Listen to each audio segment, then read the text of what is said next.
அனைவருக்கும் இனிய மாலை வணக்கம்.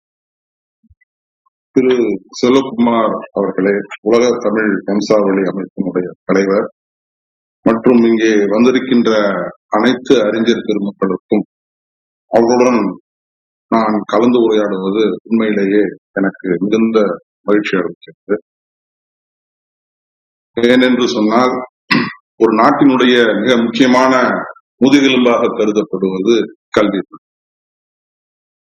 And hence, education is the backbone of any country, and education leads a country and a society from darkness to enlightenment. Particularly in India, at the dawn of independence, we had 25 universities and 500 colleges, and today we have more than 941 universities of different categories: state, central, private, and deemed. And more than 40,000 colleges across India.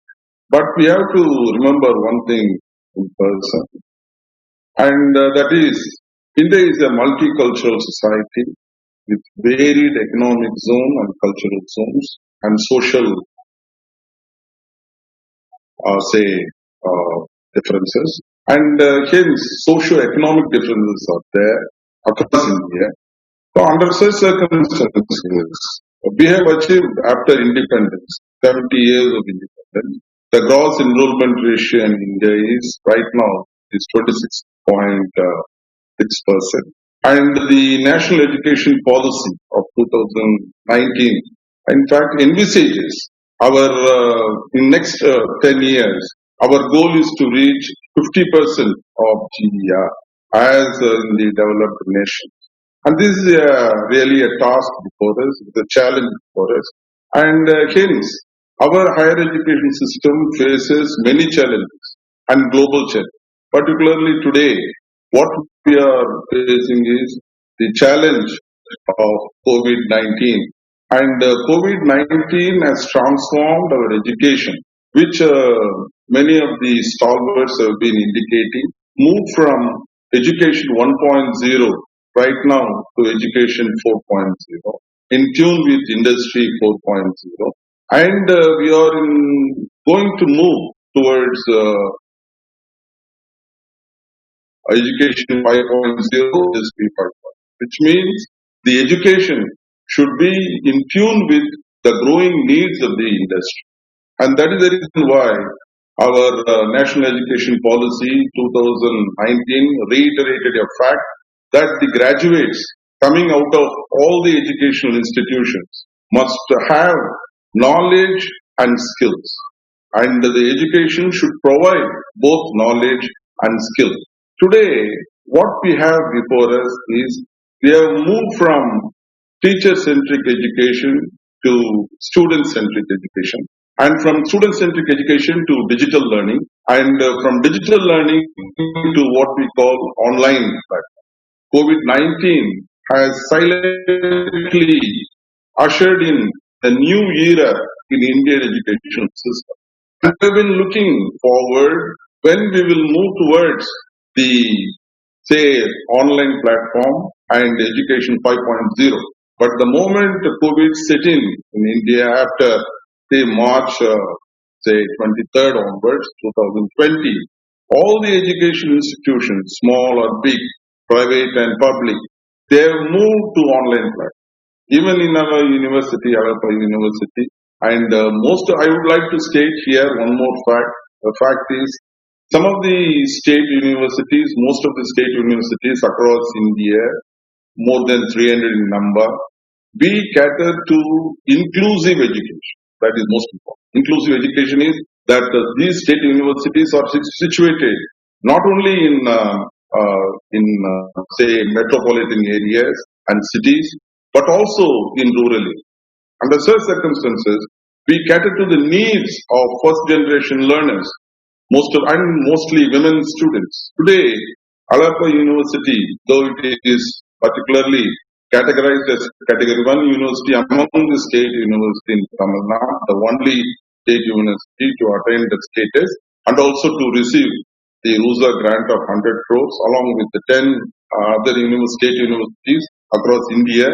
Our student population is nearly 5,700, out of which 73% are girls, which means mostly we are providing a kind of say education that is catering to the needs of the women education and women empowerment. But what is essential here is that innovation is what is the crux of the matter, the need of the hour. To have to face global challenges, we need to innovate. And the innovation starts with what is known as curriculum design and curriculum change. And we have been, I think the speaker was speaking before me clearly indicated the system that we have borrowed from Macaulay's education is still continuing. There are rigid structures. We make only cosmetic changes within the rigid structures, but we have been adopting certain Western principles like semester system, choice-based system, etc., etc., but without making substantial changes in the educational culture and educational curriculum itself. For instance, now we need to introduce not only compartmentalization of knowledge, that is what we have been following right from independence onwards, but what is required today is interdisciplinary and transdisciplinary approach, which means students across the disciplines, across the faculties must go to the other disciplines and learn, because society is very complex in nature. Science and technology cannot be introduced in vacuum. It has to be introduced in society. And that is the reason why all the IITs, they have, besides educating, say, technicians and scientists, they do also have social sciences as part of their education system. This we should not forget. Both the society and technology are two eyes of any society, any education system. So anything that is given a top priority and it will be a lopsided development. So students must be given a chance to move across disciplines and learn certain, say, knowledge system and degrees and courses across the disciplines. This is first number one. And secondly, we should also have industry tie-up. Mostly our syllabuses are made by experts from the subjects, but rarely we do, say, invite experts from industry to cater to the needs of industrial needs. But when our students finish their graduation, we want them to be placed in industry without realizing the needs of the industry. So that's what is more is whenever a board of studies is constructed or established and formed, and the industrial experts must be part and parcel of this say board of studies. Without them, certainly we cannot make progress. Our students cannot get say placement. And the flexibility of our degrees also must be they increased. In other words, we must introduce what is known as modular degrees. Modular degrees in the sense they can there could be one entry point, single entry point, but multiple exist. When they go out of the education system due to some reason, they can be given after 6 months. They can be given a certificate. They can be given a diploma after 1 year, and postgraduate diploma after 2 years, and so on and so forth. So there is always a continuity of learning is always there. And the dual degree programs also should be encouraged at the state level, state universities, where the state level degrees are given alongside a MOU with leading universities, QS ranked universities of the world, and such degrees also must be, the students must be encouraged to earn. And these MOUs will strengthen our education system so that the students will be enabled to face the global challenges and global needs. And in addition to it, there should be a pathway for fast learners. Fast learning in the sense when a particular student is expected to get a certain number of credits like 72 for a PG program or 130 for a UG program. If students are willing and with their capacity, they can always earn extra credits. They should be allowed to have extra credits from different multiple programs, from courses. And this will provide them with a leading edge over other students as well as give them another opportunity to have for better placement also. And we have a credit transfer system. This credit transfer system is based on the choice-based credit system. It is also constructed in a very rigid structure.